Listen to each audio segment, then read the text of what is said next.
If you're watching this video, you're probably, like most people, confused about this, which is okay. I'm going to help you out. In this video, I'll be giving a basic outline on what the scientific method is and how it relates to evolution. But first, let me tell you what it is not. Facts and theories are not rungs in a ladder. Most people think that a hypothesis grows up into a theory and becomes a fact and then a law. This is incorrect. I hope by the end of this video you'll understand why. Another thing that I think I need to mention is that the word fact and theory are different in science than they are in your everyday life. In everyday life, a theory is basically a guess, and a fact is always better than a theory. In science, this is not so. In science, the words fact and theory are not necessarily mutually exclusive. The first step in the scientific method is forming a hypothesis, but that hypothesis is based on already confirmed observations. A confirmed observation being a fact. You heard me right. Facts are at the very bottom. They're interesting, but they lack the power of explanation. They are but the building blocks of hypotheses and theories.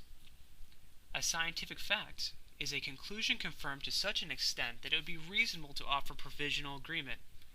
A hypothesis is a testable statement accounting for a set of observations. Once this statement is confirmed, it itself becomes a fact. Once a hypothesis has successfully survived repeated testing, has become more complex, is found to explain many things, and has made many important predictions, it achieves the status of theory. A theory is a well-supported and well-tested hypothesis or set of hypotheses. Theories, like evolution, tie together many hypotheses, facts, and laws to offer up an explanation of the things that we see in the world. Theories explain facts. They also produce them. A good example of this is gravity. We have the theory of gravity and the fact of gravity. Similarly, we have the theory of evolution and the fact of evolution.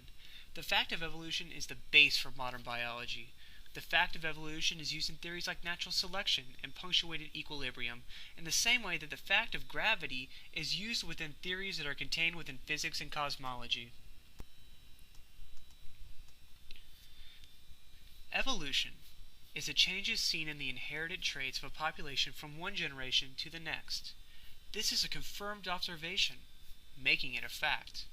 New forms of life have arisen by random mutation.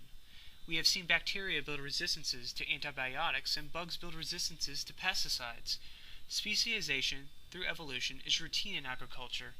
We have a wide variety of fruits and vegetables, all of which show changes in their inherited traits in their population from one generation to the next.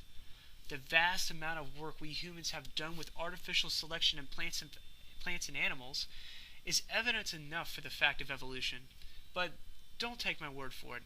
Look into it yourself. Go to your local library, or if you're a 19-year-old college student, ask a biology professor.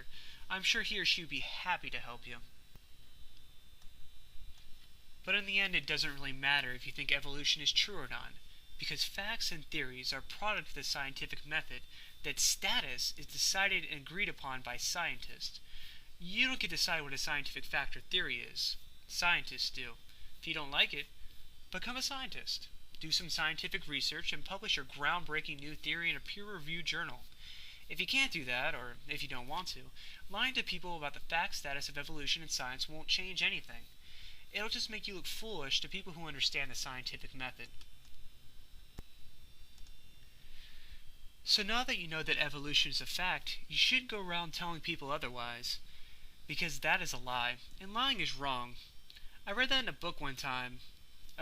It was called, God, you know, it's that book with that guy, he has a staff, and there's this other guy, something about living forever and love. Oh yeah, the Bible. So for those of you who are creationists, you have to start bearing false witness against evolution, because when you lie, it makes Jesus cry. You jerks.